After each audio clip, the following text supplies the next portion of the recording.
Du coup, est-ce que c'est bon? Est-ce qu'on peut y aller? Eh ben, c'est parti. Eh ben, aujourd'hui, je vais vous parler de modulariser votre projet Flutter, comme c'est affiché.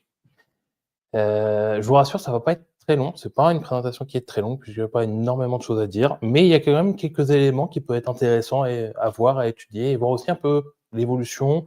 Flutter, comment ça se place par rapport à d'autres, outils mobiles, que ce soit le natif ou du React Native, par exemple, et aussi tout simplement, pourquoi vouloir modulariser son application. Voilà. Bon, je me présente, mais je pense qu'il y a pas mal de gens qui commencent à me connaître maintenant parce que je suis un régulier du Flutter Meetup. Je développe des applications mobiles depuis 2013, que ce soit sur de l'Android, de l'iOS ou du Flutter. Soyons honnêtes, plus sur de l'Android et du Flutter, ces dernières années. Et je vais commencer par, un petit remerciement à Sébastien Matézer qui se trouve ici. Pourquoi? Parce que cette présentation, cette idée de faire cette présentation, c'est parce que la modularisation, c'est un sujet qu'on travaille communément, puisqu'on travaille pour la même société actuellement et sur les mêmes projets. Et c'est lui qui a mis en place la majorité des éléments de modularisation qu'il y a sur les projets sur lesquels on travaille. Donc remerciement à lui pour m'avoir inspiré toute cette voilà. Et donc, pourquoi modulariser? Moi, j'ai envie de dire parce qu'on le peut, déjà. Oui, c'est pour au trigger dès le départ, comme ça, c'est fait. Non. Oui, non, moi aussi, ça me... Voilà, c'est pour me mettre un petit coup de stress. Hein. Bref. Alors, pourquoi modulariser? Tout simplement, il y a plusieurs raisons. Une des meilleures raisons, et je pense que vous le devinez facilement, pourquoi on veut modulariser, comme ça. Alors, isoler, c'est une chose. Réutiliser. Tester, peut-être, ouais. Ce qui est rigolo, c'est que c'est pas le premier que j'ai mis, mais ils y sont aussi. C'est tout simplement parfois parce que le projet est devenu trop gros et on va voir que ça peut avoir aussi des effets de bord. Un projet trop gros, c'est pas forcément un projet qui est monobloc, qui a énormément de fonctionnalités qu'on veut séparer. C'est aussi potentiellement un projet qui peut se séparer en plusieurs applicatifs. Admettons par exemple un projet où on a une application Flutter, un back-office en Flutter, une application desktop en Flutter, et que ces 3 applications ont des fonctionnalités différentes. Pourquoi vouloir faire ça? Bon, ça c'est une question à laquelle je vous laisserai répondre, mais c'est une possibilité et il y a des applications pour lesquelles ça peut être intéressant en fait d'avoir cette division. Il y a il y a un autre intérêt que je vous montrerai un peu après. Sinon, on l'a dit, c'est pour découpler, c'est pour isoler différentes parties de l'application, notamment pour avoir une architecture qui soit propre, qui soit clean, une architecture, tout le monde là.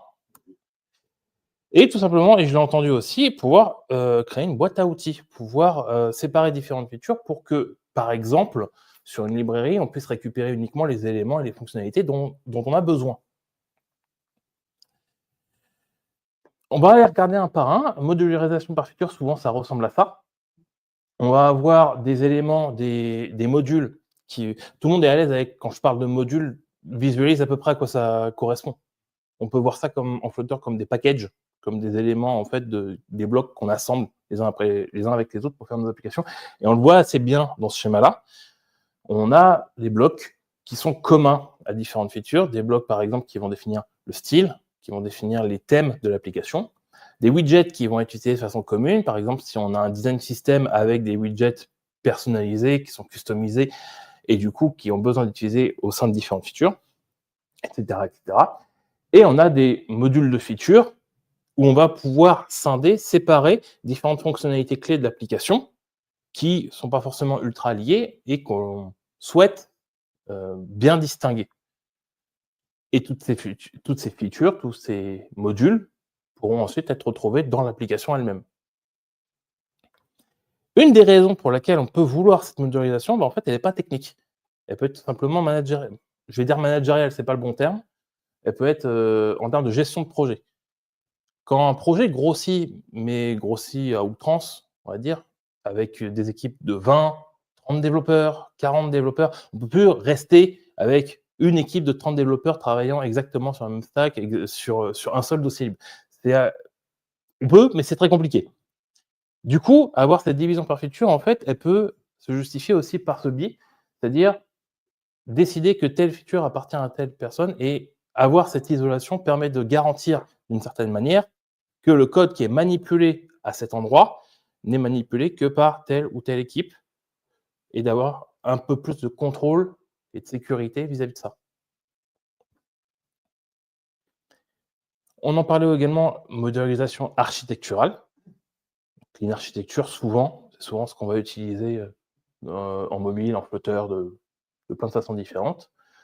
On veut pouvoir isoler différents niveaux, différents layers de notre application, notamment pour s'abstraire de l'implémentation technique. Par exemple, on veut que la couche présentation ne connaisse pas fondamentalement comment nos données sont stockées, comment nos données sont récupérées. Et de même, on peut vouloir faire en sorte que le cœur de l'application, que le métier de l'application, que le fonctionnel pur, soit isolé dans un bloc qui puisse être réutilisé à terme pour, par exemple, faire une autre application, avec des fonctionnalités très similaires, mais avec un cadre très technique très différent. Je vous parlais tout à l'heure du fait d'avoir une application mobile, puis une application desktop, puis une application voilà, qui peuvent avoir finalement des UI très différentes, mais fondamentalement le même métier, avec les mêmes modèles, avec des use cases similaires, avec des réactions, avec des outils de synchronisation qui vont être similaires. Donc avoir cette façon de scinder, en fait, permet à terme la réutilisation. Et on a également tout ce qui va être utilitaire. Ça, vous les connaissez déjà, en fait. Parce que si vous allez sur PubDev ou sur GitHub, globalement, il y a des chances que vous ayez utilisé un de ceux-là. Notamment le premier, plus plugin, qui énormément de plugins qui peuvent être utilisés pour plein de raisons différentes, pour la cartographie, pour la localisation et d'autres. Pour notamment beaucoup de plugins qui vont permettre d'accéder à des fonctions bas niveau du téléphone. Flutterfire, du coup, qui permet de communiquer avec Firebase plus simplement depuis Flutter. Et Flame, un outil qui permet de faire du jeu vidéo, principalement. Pareil, qui est divisé en plein de sous-packages différents. Et là, l'avantage, c'est qu'on n'est pas obligé de prendre tout le projet. On prend ce qui nous intéresse. Flutterfire, par exemple, on n'est pas obligé de prendre tous les blocs Firebase. Si on veut que l'authentification, par exemple, et la partie gestion de la base de données, mais qu'on ne veut pas prendre les fonctions, qu'on ne veut pas prendre, je ne sais pas, les notifications, on n'est pas obligé. L'avantage de cette modularisation permet de récupérer uniquement les éléments que l'on souhaite intégrer à notre application, ce qui évite d'avoir une application surchargée et avec des dépendances qui deviennent à terme ingérables. Bien entendu, c'est des exemples qui sont non exclusifs, puisqu'il est tout à fait possible dans un même projet de les mélanger, d'avoir par exemple à la fois des modules de feature et des modules d'architecture.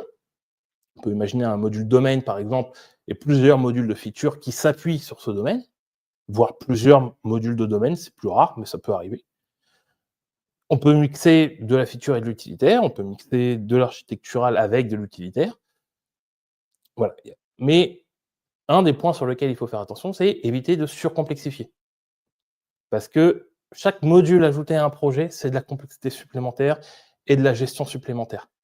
Donc, c'est pas aussi gratuit que ça en a l'air et c'est quelque chose qu'il faut réfléchir avant de s'exécuter. Petit état des lieux rapide de ce qui existe sur mobile.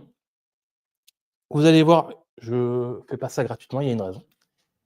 Sur Android, on a tout qui est intégré. Globalement, ça va être Gradle, pour ceux qui font de l'Android, je pense que vous connaissez, qui va plus ou moins tout gérer. Il va gérer la gestion de dépendance, il va gérer la modularisation, il va gérer l'assemblage de ces modules.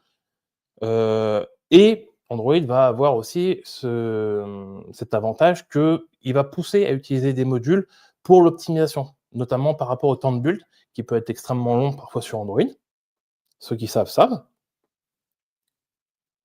Le fait de diviser en modules et de faire en sorte que quand il y a une modification à faire au niveau d'un module, seul ce module est recompilé. Donc ça permet de gagner un peu de temps régulièrement au quotidien. On va avoir ce genre de structure, par exemple. Alors là, l'arborescence, elle n'est pas fixe, bien entendu. On peut avoir, tout qui est mis en dur à la racine, ou alors on peut faire des packages séparés, voilà. On peut faire un peu ce qu'on veut. Et on va avoir le settings.gradle qui va articuler le fonctionnement de ces différents modules et qui va les déclarer au niveau de l'application, de façon générale. Sur iOS, on va avoir quelque chose d'assez similaire, juste les noms qui changent. Surtout depuis Swift, aujourd'hui, on va avoir du Swift Package Manager, qui est la solution qui est poussée de plus en plus par Apple, qui est même la solution officielle, aujourd'hui.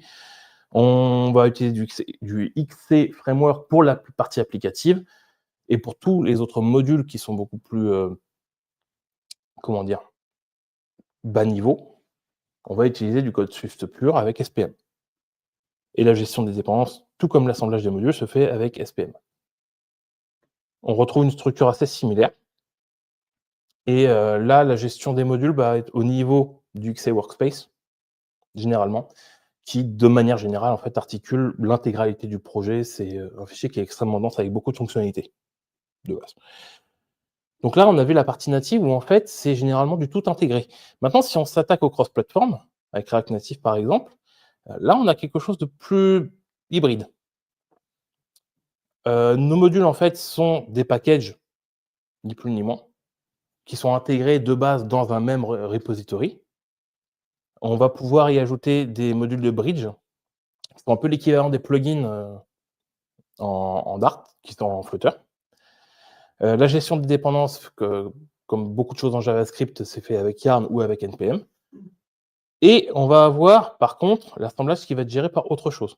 En l'occurrence, Metro Bundler, qui va permettre d'assembler les modules à l'exécution, entre autres choses. C'est beaucoup plus large que ça, mais sans rentrer dans les détails, on va voir que là, par contre, on a 2 fichiers. On a un fichier qui est package.json qui va gérer les dépendances, et metro.config.js qui, lui, va gérer plutôt l'assemblage des modules. Pourquoi je vous montre ça? Eh bien, tout simplement parce qu'en Flutter, on va avoir quelque chose d'un peu similaire.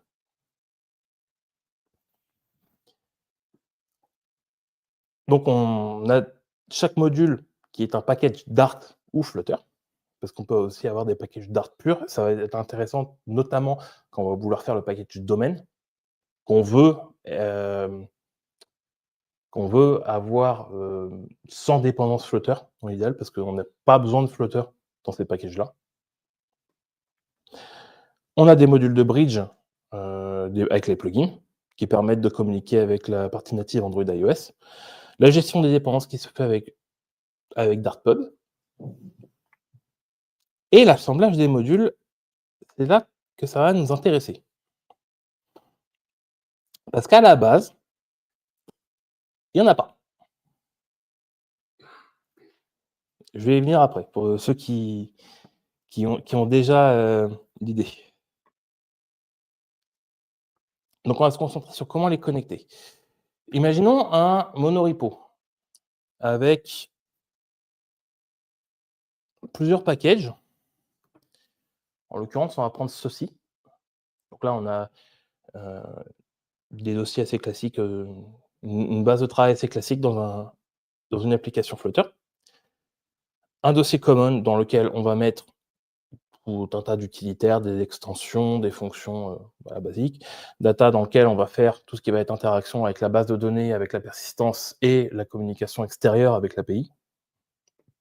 Le domaine qui va concentrer toutes nos tout l'aspect fonctionnel, l'aspect métier, nos modèles et les use cases. Et plusieurs modules. Un module UI qui va regrouper tout ce qui va être style, widget commun, éléments communs de présentation, et des modules de feature. Une pour l'authentification et une qui va présenter une page de to-do list, toute simple, qu'on veut séparer tout simplement pour avoir différents traitements. De base, en fait, Flutter ne propose rien pour, gérer ces éléments proprement. Hop, je vais y arriver. C'est-à-dire que là, par exemple, si je veux faire en sorte d'aller chercher les dépendances pour chacun de mes modules, à la base, je suis censé faire un Flutter pub get dans chacun de ces modules. De la même façon, vous connaissez probablement Build Runner. Voilà, même combat. Dans chaque module qui utilise Build Runner, je dois taper la commande, y compris pour le watch. Parce que le watch est unitaire, donc il faut le taper pour chacun de ces modules. Donc là, j'en ai que 6 des modules. Imaginez maintenant mon application grossit et j'ai plus de modules de features. Ça devient très, très vite contraignant. Donc bien sûr, on ne va pas fonctionner comme ça. Une première méthode un peu intuitive qu'on pourrait se dire comme ça, tout simplement, on va faire un script qui va le faire à notre place. Là, par exemple, le script à droite qui va aller chercher directement l'ensemble des packages qui sont présents dans le dossier package et va exécuter le code qui permet tout simplement de faire un Flutter PubGet. On va voir à gauche le PubSpec YAML, du coup, à la racine du projet, qui va servir un peu d'orchestrateur et qui va récupérer, enfin, qui va faire le lien avec tous les packages pour lancer l'application. Chaque package, individuellement, a son propre PubSpec, qui lui aussi va pouvoir définir ses dépendances. Par exemple, on veut que la partie feature haute et feature home ait un lien sur le package domaine. Il va en avoir besoin pour pouvoir communiquer avec les use cases, pour pouvoir récupérer les modèles, etc. Pareil pour data, on va vouloir que data communique avec domaine. Donc, data a une dépendance sur domaine, etc., etc. Je peux vous montrer un petit schéma, par exemple, de ce que ça donnerait dans cette application. Ici, hop.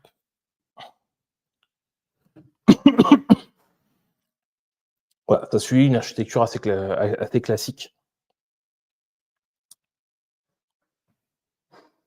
Avec domaine, command qui sont à la racine, derrière data qui va récupérer domaine, etc., etc. Voilà. Donc en gros, les packages ont des dépendances entre eux et notre application va, dans notre dossier lib, du coup, on va juste faire l'agrégation de tous ces packages et lier tout ça ensemble. Là, dans le cas de cette application, on va le faire avec un package qui s'appelle injectable. Et l'injection de dépendance avec getit. Getit, je pense que la plupart vous connaissez, j'imagine. Voilà. Donc en gros, c'est le dossier qui s'occupe de faire la tambouille, de lier tout ça. Les modules ont des dépendances entre eux, etc. Voilà. Du coup, on lance notre projet, on lance ce script pour avoir un PubGet et mince. J'ai oublié que injectable, dont je parlais à l'instant, il a besoin de build runner pour fonctionner. Si on utilise les annotations. Pareil, si on utilise freeze, oui, il faut qu'on utilise build runner aussi. Donc on va faire également un script pour build runner. Mais là, le build runner, il fonctionne que pour le build, il ne fonctionne pas pour le watch. Donc il va falloir trouver une autre solution, etc., etc. Donc c'est une solution sans réellement en être. C'est pratique à l'instant T parce que ça permet de dire tous ces packages, on peut les gérer de cette façon. Maintenant, j'ai géré 2 cas de figure. J'ai géré le PubGet, j'ai géré build runner build. Il faut que je crée maintenant un script pour le watch, un script pour les tests, un script pour l'analyse de code statique, pour le coverage. Et puis pareil, j'ai un coverage du coup par module, pas global. Donc voilà, c'est pas une solution très pratique. Démonstration du coup, voilà. Hop.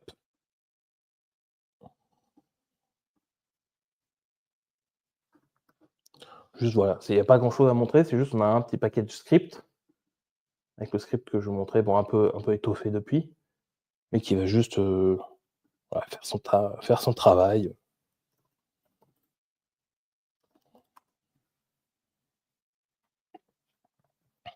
Alors ce qui est pratique par contre, c'est que du coup, c'est totalement portable comme façon de fonctionner. C'est-à-dire que c'est un script qui peut s'exécuter à peu près n'importe où, dans n'importe quel environnement Unix, vu que c'est un .sh. Donc, aussi sur une CI Unix.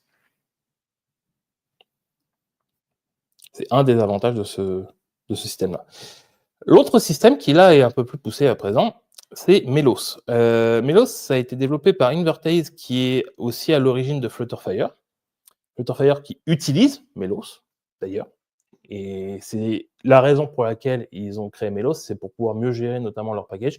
Mais c'est également énormément utilisés sur la plupart des pubspecs, la plupart des pubdev, je veux dire. Plus Plugin l'utilise également, Flare, dont je parlais tout à l'heure, l'utilise aussi. Beaucoup de gros, comment on pourrait appeler ça? Agrégateurs de plugins vont utiliser Melos pour plusieurs raisons. Une de ces raisons, Melos, l'intérêt principal, c'est que justement, c'est celui qui va gérer, qui va orchestrer un peu tous ces packages et les commandes qu'on souhaite exécuter sur l'ensemble de ces packages. Pour ça, on va créer un fichier Melos, melos.yaml. On va lui mettre des scripts. Là, en l'occurrence, un script build runner qui va exécuter la ligne qui se trouve ici. Melos exec flutter pub run build runner build. Voilà. On va pouvoir aussi filtrer par package parce que je veux que, par exemple, mon build runner ne s'exécute que sur les packages qui ont une dépendance sur build runner. Pareil, je veux qu'il exécute l'analyse sur tous les packages en même temps, les tests sur tous les packages en même temps. Voilà, à chaque fois que je fais un script de cette manière, à chaque fois, il va l'exécuter sur l'ensemble des packages qui ont été déclarés. Là, en l'occurrence, je lui ai dit d'aller chercher tous les packages qui sont dans mon dossier package et la racine également. Parce que la racine est un package en soi, d'une certaine manière. Et du coup, pour pouvoir lancer ces commandes, à chaque fois, on va taper la commande Melos qui a besoin d'être installée localement. Ça, on va y revenir. Bootstrap, ça va faire un Flutter PubGet de base et ça va initialiser aussi Melos. Et derrière, on va pouvoir faire Melos Run Build Runner, Melos Run Analyze, etc., etc. Et ça va s'exécuter sur l'ensemble des packages.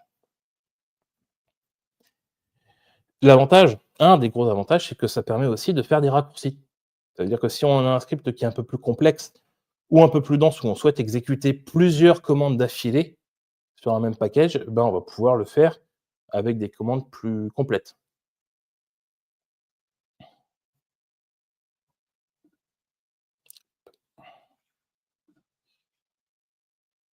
Voilà. Donc ici, on a notre melos.yaml, notre déclaration de package ainsi que la racine, quelques commandes, quelques outils de configuration. On va passer rapidement là-dessus parce que ce qui va être la suite va être encore plus intéressante, vous allez voir. Voilà, tout un tas de petites fonctions.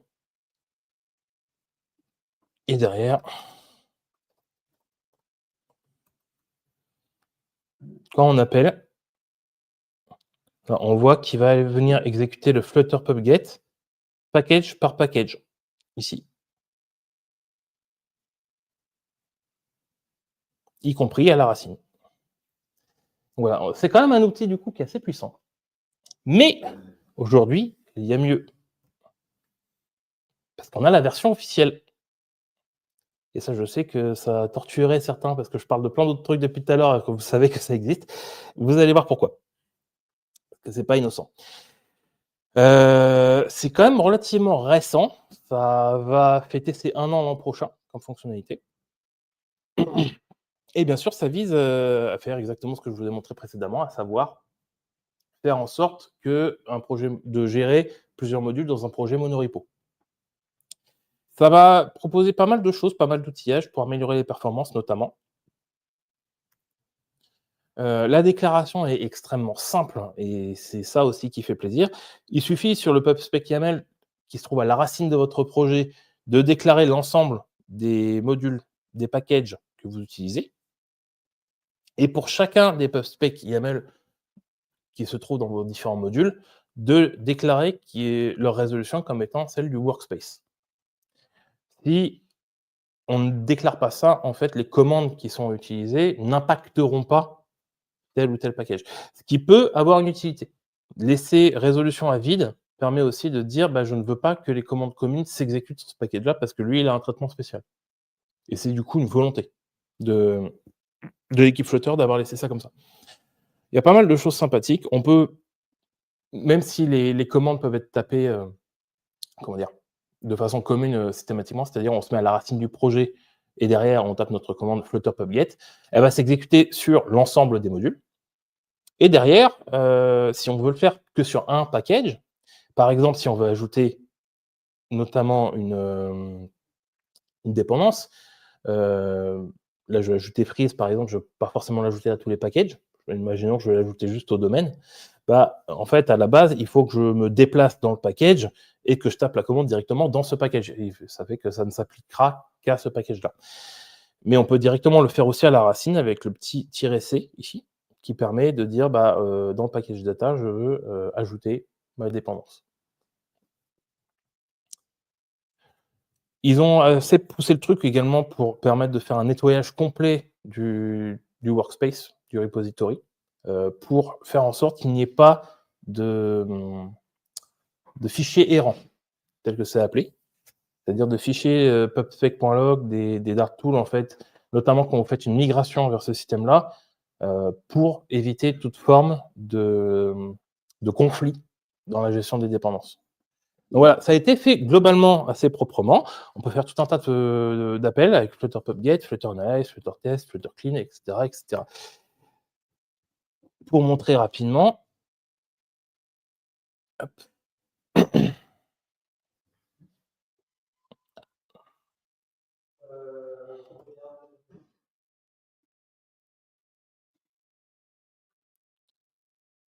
Là.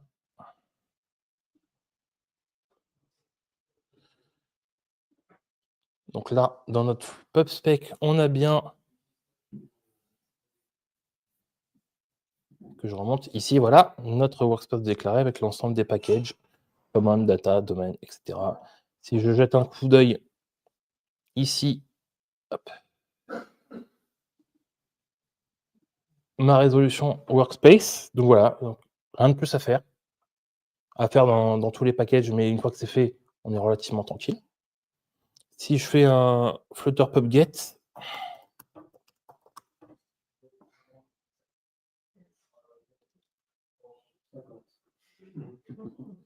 ça c'est mes mélanges de commits qui ne sont pas passés.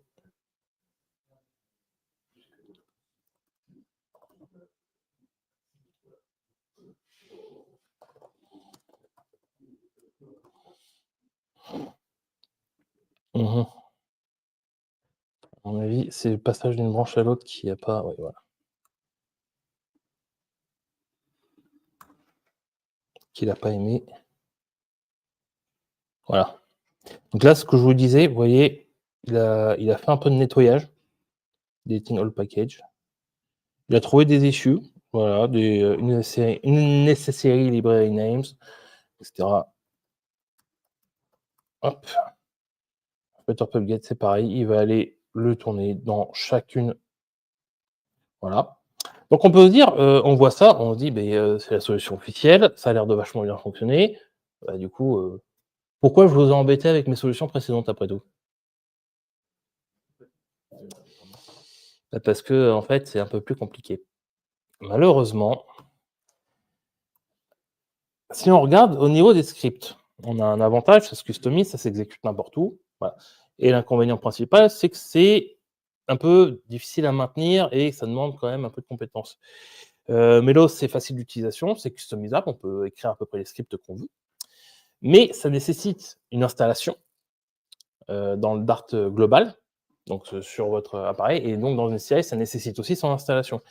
C'est aussi une dépendance à une librairie externe, donc quand même une vigilance à avoir sur la maintenance de cette librairie et sur sa configuration, parce qu'à l'utilisation, on s'est rendu compte également qu'il pouvait y avoir des bugs par-ci par-là. Notamment si on ne faisait pas attention à la configuration de notre Melos. Je ne vous l'ai pas montré tout à l'heure, mais si j'exécute build runner avec la commande que j'avais tapée initialement, et ben en fait, il va exécuter tout en parallèle.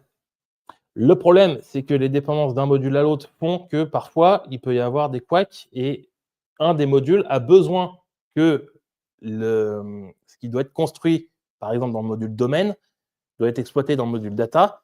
Sauf que si les deux sont faits en simultané, bah, il y a des choses qui ne fonctionnent plus. Du coup, voilà, il y a quand même des points de vigilance à avoir. Et à côté de ça, on a Pub Workspace qui est facile d'utilisation. C'est la solution officielle, donc on compte sur eux pour la maintenir. Il n'y a rien à installer, meilleure gestion des dépendances, mais il manque un truc. Que je vous ai montré, Flutter PubGet, je vous ai montré Flutter Analyze et tout, mais ça ne gère pas les libs externes.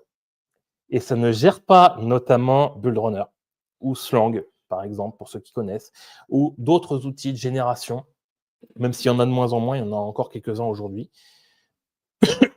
Et de façon générale, on peut difficilement pousser la customisation, parce qu'en fait, c'est uniquement les commandes Flutter qui peuvent être utilisées avec les workspaces, et que si on veut faire quelque chose de plus poussé, comme par exemple fusionner des rapports de coverage, bah, il ne permet pas forcément de le faire par défaut. Il considère toujours les packages comme quelque chose d'indépendant, d'unitaire, et c'est juste une commodité qui est rajoutée avec ces workspaces.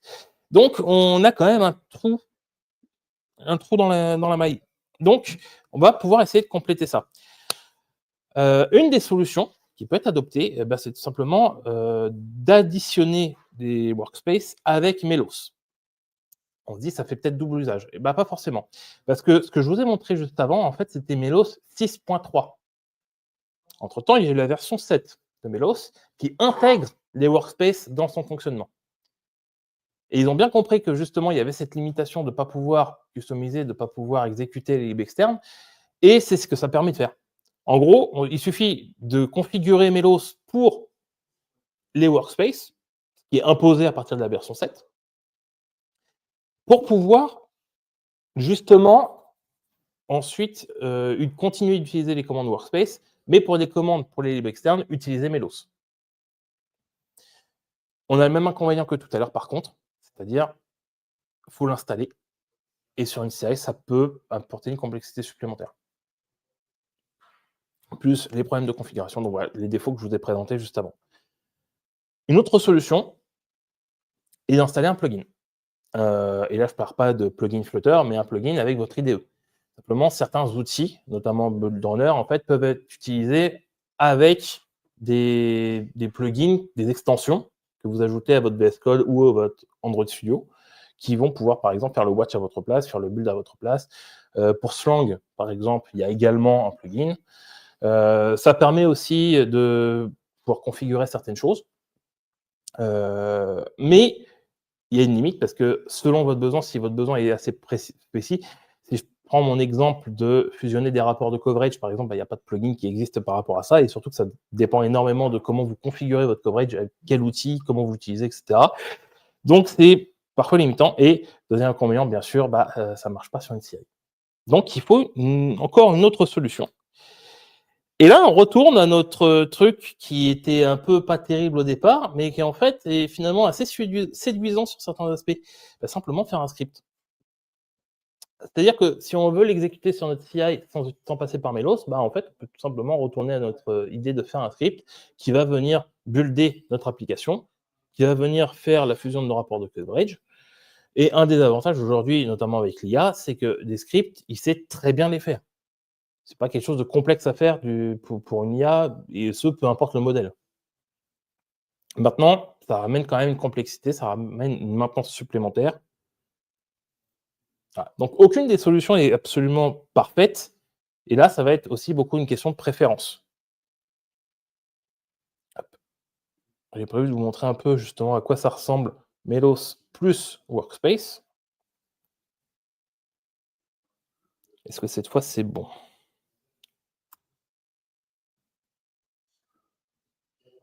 Alors, à savoir, je ne l'ai pas précisé, mais pour le fait que Build Runner ne s'exécute pas, c'est un travail qui est en cours.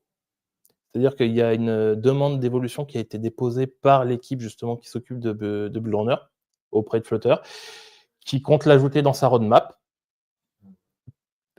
avec les autres fonctionnalités.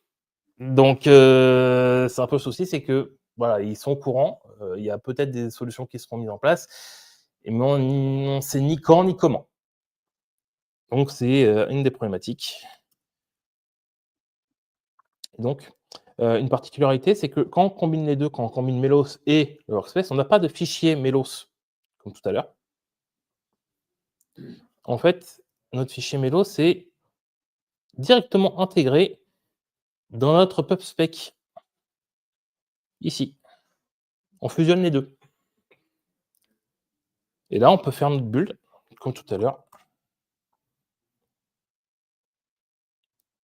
Et là, il va retrouver ces petits, sans qu'on ait besoin de lui déclarer les packages, parce qu'il va se baser sur les packages déclarés par le système. Voilà. Il est un peu long à s'exécuter parce qu'il y a beaucoup de packages, donc on va le couper, mais vous voyez l'idée.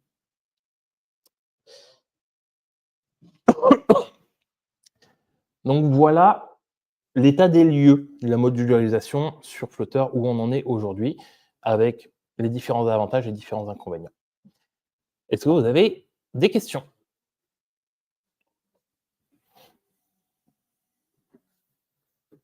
Est-ce que vous avez faim?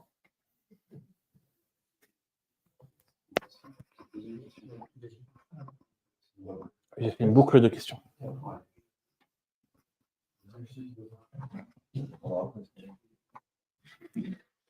Merci pour la présentation. Du coup, moi, j'avais 2 questions. Ouais. La première, c'est qu'est-ce que tu utilises, toi? Script plus Workspace, Melos plus Workspace. Et la deuxième question, c'est du coup, pour ta modularisation, comment tu as découpé sur ton Alors, projet? ça dépend en fait, parce que je ne vais pas avoir la même approche en fonction de mes projets personnels et des projets pro.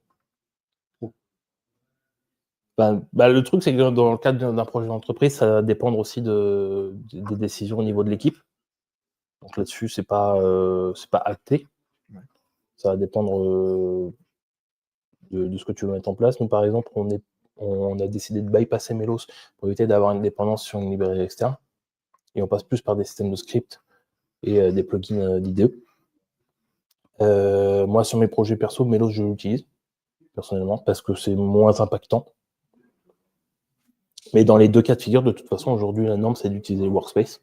Donc, ce sera forcément, au moins avec des Workspace, plus du complément pour gérer les trous dans la raquette.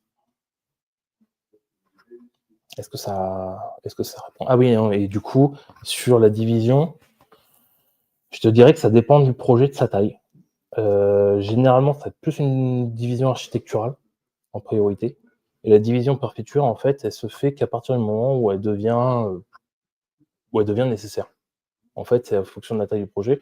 La division architecturale, ça permet déjà dès le départ de fixer des bases et de faire en sorte que les différentes entités soient bien séparées, et ça force un peu aussi un peu la main aux développeurs pour faire quelque chose de propre et de suivre correctement l'architecture.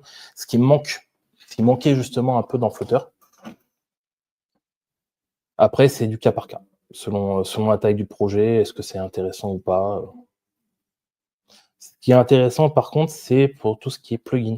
Sur un projet Flutter un peu pas complexe, mais qui va beaucoup utiliser de bas niveau, ou alors qui va avoir besoin de se connecter au natif assez régulièrement, justement, tu as forcément cette notion de module qui apparaît.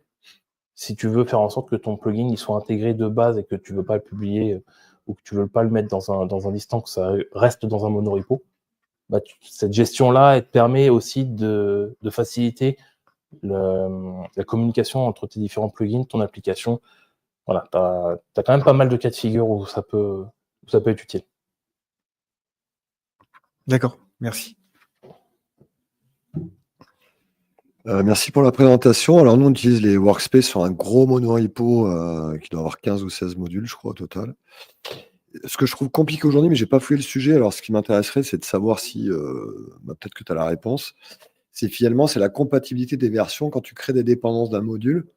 Je fais n'importe quoi, Chopper pour générer TDTO et tout ça, dans un package, et tu as un autre package où tu définis aussi la même dépendance, mais qu'il y a quelqu'un qui fait évoluer cette dépendance, mais qui oublie. Et alors, il y a des fois, c'est compatible, machin, mais des fois, tu es obligé de passer partout. Alors, Chopper, c'est pas le cas, parce que c'est plutôt... mais tu en as certains, c'est, je sais pas, Collection, par exemple, tiens, qui est utilisé quasiment partout. Alors, on met à jour tout, quoi. Alors, il y a peut-être une façon de l'écrire que je ne connais pas. Typiquement, j'ai vu que quand tu avais un package qui dépendait d'un autre package, tu mettais juste le 2 points sans le numéro de version. Alors, ouais, ça c'est... Enfin, sans même le pass, pardon. Parce que Le pass, en fait, je vous l'ai montré au début, c'est en l'absence de Workspace. Les Workspace, dans la documentation, en fait, ils conseillent justement de laisser juste les choses vides, parce que ça veut dire qu'il va directement chercher le package qui se trouve dans le même repository. Sinon, il y a la possibilité aussi de dire je veux tel numéro de version de tel package, mais de package interne. Si on est dans un cas où dans un même monorepo, on a un des packages qui est aussi publié et qu'on bah, veut utiliser une certaine version de ce package. Mais pour répondre au reste de ta question, je te dirais que sur Android, il y a déjà eu ce problème et ils ont déjà trouvé une solution, qui est de faire un fichier dans lequel les dépendances sont déclarées et réutilisées d'un module à l'autre. Le truc, c'est que Flutter, c'est encore jeune et il n'y a pas encore eu la mise en place de ce genre de solution, mais il faudrait. Il faudrait parce que c'est effectivement une des complexités, c'est gérer les différences de numéros de version et contrôler. Une des solutions qu'on pourrait avoir, c'est tout simplement essayer d'éviter le plus possible d'avoir les mêmes dépendances d'un package à l'autre. Mais c'est un peu dommage de modulariser, enfin de réfléchir à la modularisation de son application par rapport à ces contraintes-là. Merci. Par contre, moi, j'ai déjà essayé sur les workspaces, enfin, sur les différences de versions, il te fait des exceptions. Et en fait, si Oui. tu lui fais En fait, il va te- un Flutter PubGet upgrade avec le Titan et le major version, Oui. il te fait tout comme il faut au propre. Il te met les dernières versions possibles Oui. en prenant en compte toutes tes interdépendances. Et il modifie tous les pub specs de tous les packages. Ouais. Oui. Ok. Intéressant. Merci. En fait, je rebondis un peu là-dessus. C'est vrai et ça marche s'il n'y a pas des packages qui ont du retard par rapport aux autres. Parce que le problème, c'est que tu vas te retrouver avec un package qui a des retards de version. Comment dire Tu vas avoir un package qui va utiliser, lui, en interne, un des packages que toi-même tu utilises. Et le problème, c'est que si il n'a pas fait évoluer son truc suffisamment rapidement, tu vas te retrouver avec des incompatibilités parce qu'il va réutiliser le même package, il va éviter de les télécharger 2 fois. Et là, dans ce cas, tu dois utiliser ce qu'on appelle le PubSpec Override, qui au sein d'un même package permet de redéfinir la version qui est utilisée. Mais du coup, voilà, ça ne marche pas forcément à tous les coups, ça marche dans la majorité des cas. Et là, après, c'est aussi une hygiène de s'assurer d'avoir des libs qui sont correctement mis à jour, qui sont régulièrement mis à jour. Et on revient un peu sur ce que disait Eric tout à l'heure avec le fait de éviter le plus possible d'avoir des dépendances aux librairies externes. Moi, c'est pas tout à fait une question, c'est plus, par rapport au script, du coup, tu disais que tu utilisais des scripts. Mmh. Est-ce que l'utilisation d'un makefile, moi, je sais que j'utilisais un makefile, pour gérer un peu des scripts sur des projets. Moi, je te dirais, peu importe la solution. J'ai mis des scripts SH, en fait, parce que, voilà, ça me semblait naturel et que c'est facile à faire générer, parce que je veux pas non plus me prendre la tête. Voilà, c'est facile à faire générer pour le coup. C'est juste pour l'exemple. Maintenant, on peut tout à fait utiliser un makefile. On peut utiliser. Moi, j'utilise pas mal, c'est Fastlane, par exemple. Pas forcément pour ce genre de script, mais pour simuler des séries d'opérations. Finalement, au final, tu choisis un peu avec quel outil tu veux. Dans tous les cas, ça reste un script. Après, quel outil tu utilises. Ouais, c'est plus la Quelle simplicité technologie, après, d'utilisation, de ne pas retenir un X nombre de scripts pour Oui, X bien scripts. sûr. Une règle, Bien sûr. un C'est nombre de pas- règles plus simple. Enfin, ça revient un peu à l'utilisation de Melos. Au final, c'est Melos analyze. Bah, là, tu fais un make analyze et ça revient un peu à la même chose, quoi. Après, Melos intègre de base l'idée Oui, de s'appliquer à tous les modules. bien sûr. Mais Et je c'est ne plus vous à ai pas la- tout montré, mais il y a aussi des options supplémentaires c'est qui plus à sont assez l'utilisation. intéressantes. C'est plus à l'utilisation plutôt que d'avoir 15 noms de scripts à retenir. C'est plus facile d'avoir Oui, juste bien sûr. un nom de règle de makefile. Et c'est à la limite presque un contre-exemple que je voulais montrer au tout début avec les scripts et dire en vrai, tu voudrais même aller plus loin que ça. Tu peux totalement écrire un script et un seul qui se contente d'exécuter la même commande sur plusieurs packages. En gros, tu dis j'exécute mon script et je passe en paramètre de mon script une chaîne de caractères avec Flutter PubGet par exemple ou n'importe quelle autre commande. Dans l'absolu, en fait, tu n'as pas besoin. Mais c'est pas forcément quelque chose de facile à entretenir ni à maintenir. Enfin, ça modifie pas les contraintes, les avantages et les inconvénients qu'il y a de base à ce genre de système. Merci. 2 questions. Tu sépares en modules des features. J'imagine qu'il y a des features qui peuvent être utilisées sur plusieurs projets. C'est le principe du module. Potentiellement. Ouais. Après, là, actuellement, sur les projets sur lesquels je suis, j'ai pas ce cas de figure. Imaginons que tu as j'ai ce cas de sorti pour les figure-là, donc tu peux te rajouter des fonctions qui vont être plus spécifiques à un feature. Quand tu les rajoutes, Dart, Flutter, il fait du tree checking un peu dans les modules, il prend que les fonctions qui sont utilisées, ou ça va vite faire grossir ton APK? Alors, c'est une bonne question. Avec les workspaces, il me semble que oui. Le problème, c'est que c'est pas documenté et c'est difficile de savoir si réellement il le fait et à quel point il le fait. Donc, je ne saurais pas trop y répondre.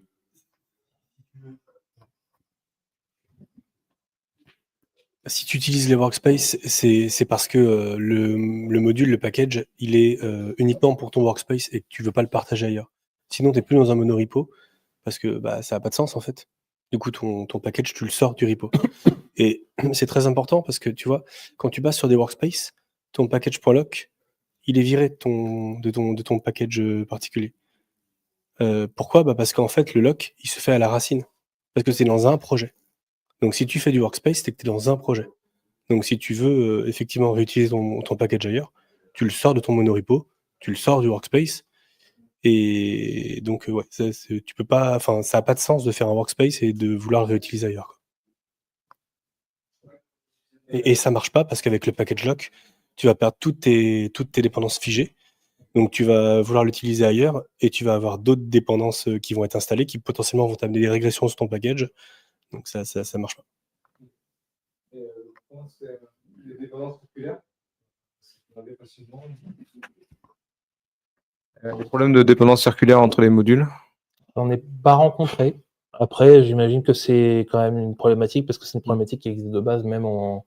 Ouais, parce même qu'à un avec moment, une tu seule, disais qu'il y avait un module qui utilisait l'autre module, qui s'appelait l'autre module. Oui. Ça faut vraiment faire attention, surtout quand les équipes sont sur plusieurs projets. Après, si c'est bien séparé, normalement, il n'y a pas de problème. Mais... Après, le Dart t'informe immédiatement. Au moment où tu fais ton Flutter PubGate, quand tu as une dépendance circulaire, il te le dit directement. Okay. Et il va t'empêcher d'ailleurs de finir la synchronisation. Ça marche.